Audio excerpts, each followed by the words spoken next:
everyone, in this tutorial I'm going to show you how to draw a deer in graphite.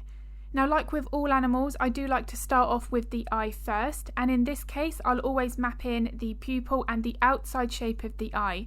Once I know I've got the shape and size of that right, I can then start working on the iris. Now, one tip here, as you can see, that I've done is I have left the white of the paper showing for the brightest highlight, and then I toned it down with the graphite powder and graphite pencils. This here means that I'm able to get that highlight potentially really bright, the white of the paper, but I can tone it down if I need to.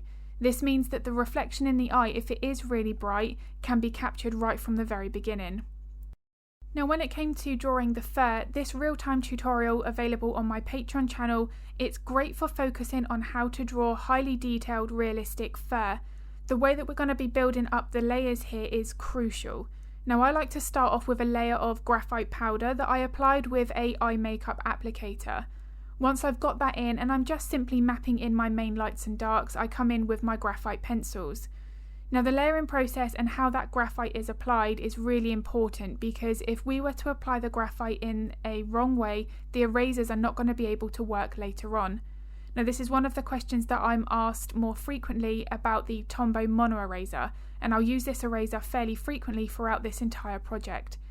Now, with that eraser, it does work so well for getting those nice, fine, bright highlights, but if the graphite is not applied in the right way initially, that eraser is going to have a much harder job to remove that graphite from the surface.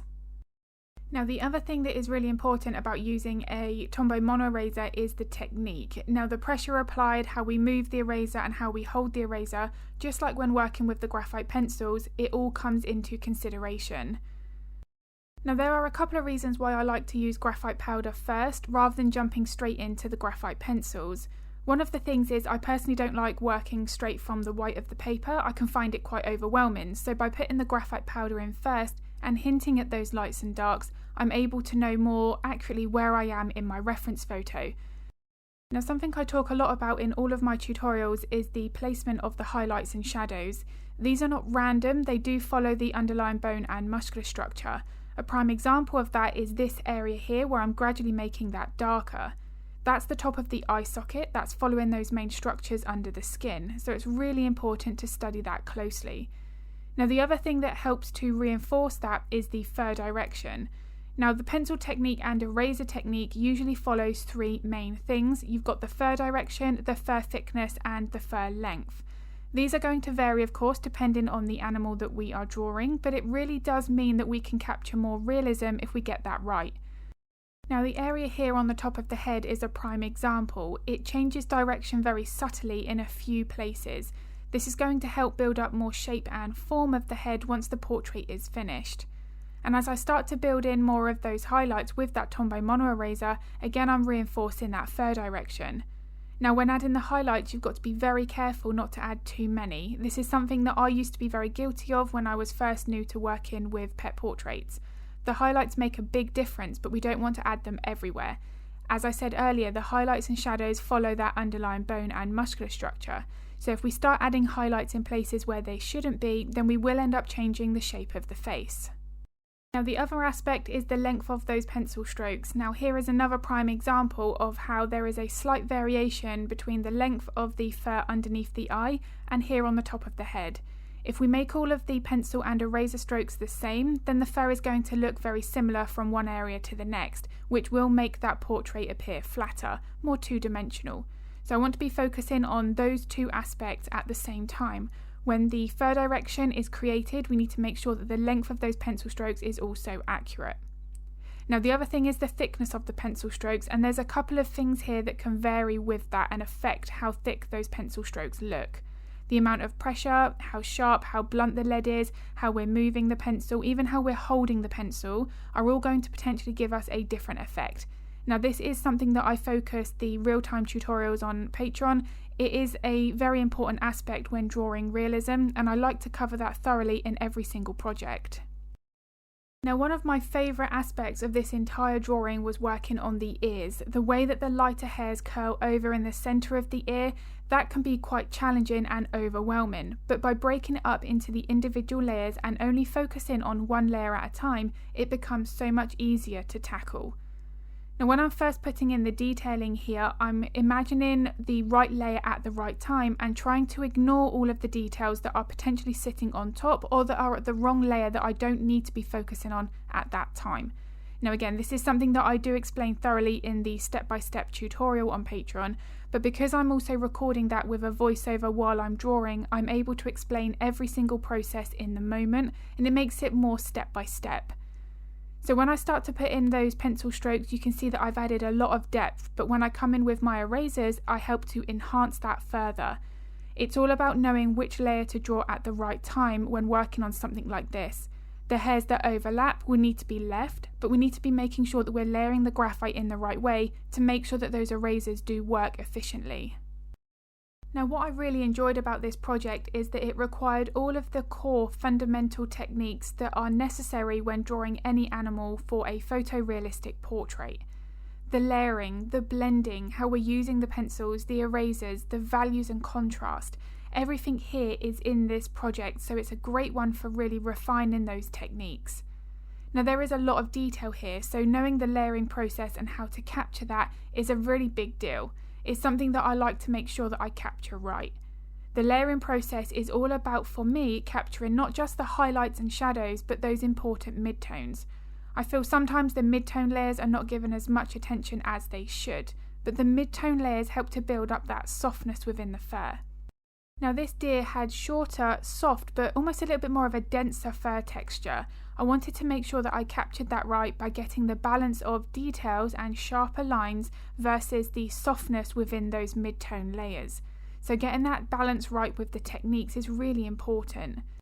Now this ear really was a rinse and repeat process. It's very similar to the other ear, but I wanted to make sure that I'm still studying that reference photo closely.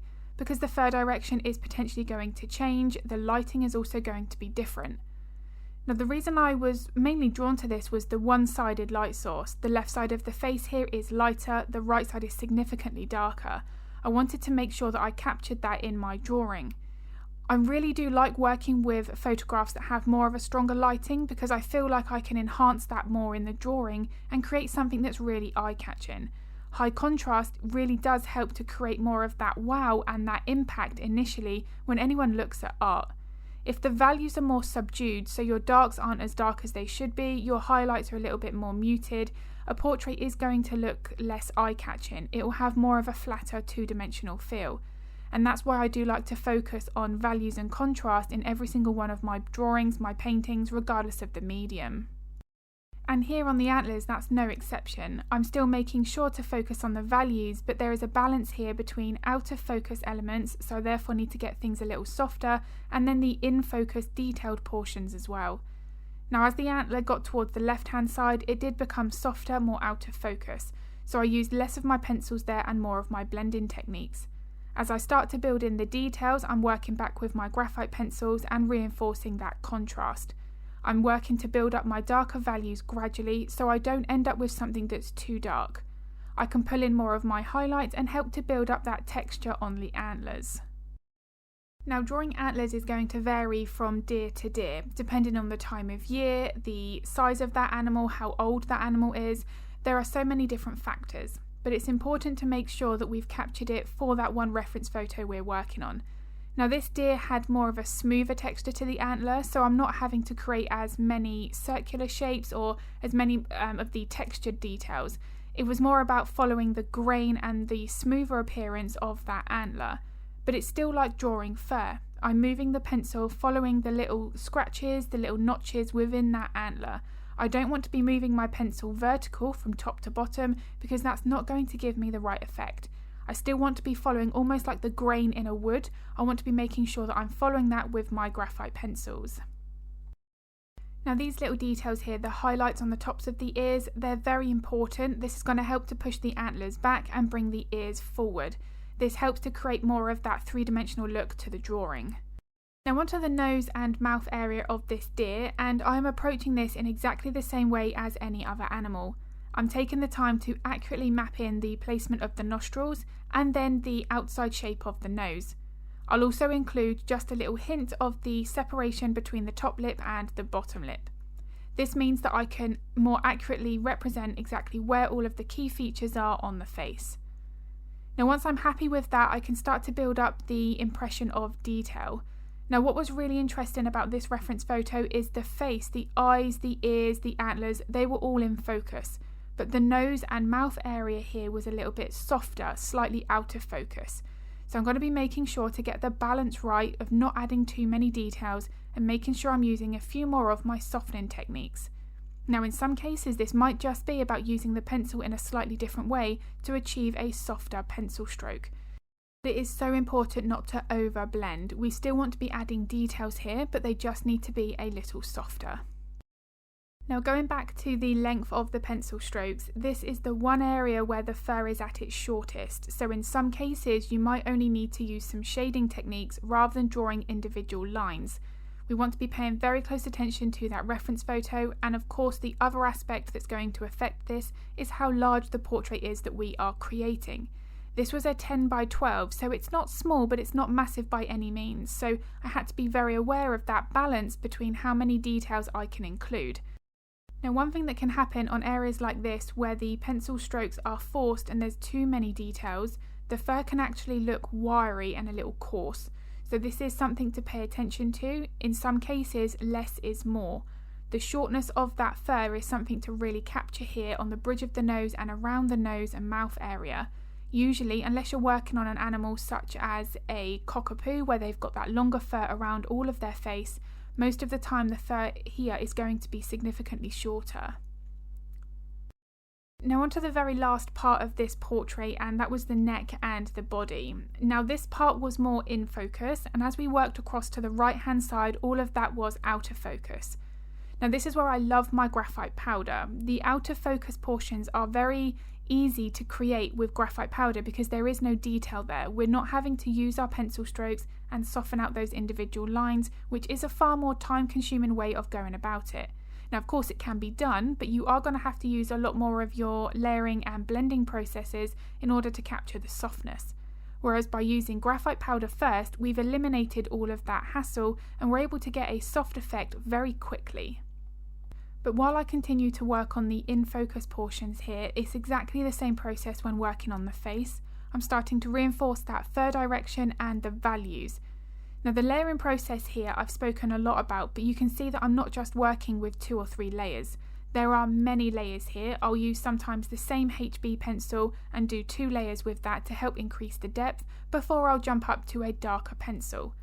Now one of the things here with any portrait is I never jump into my darkest pencil first. So for example, even if it's a really dark part of the eye, I won't just use my 9B.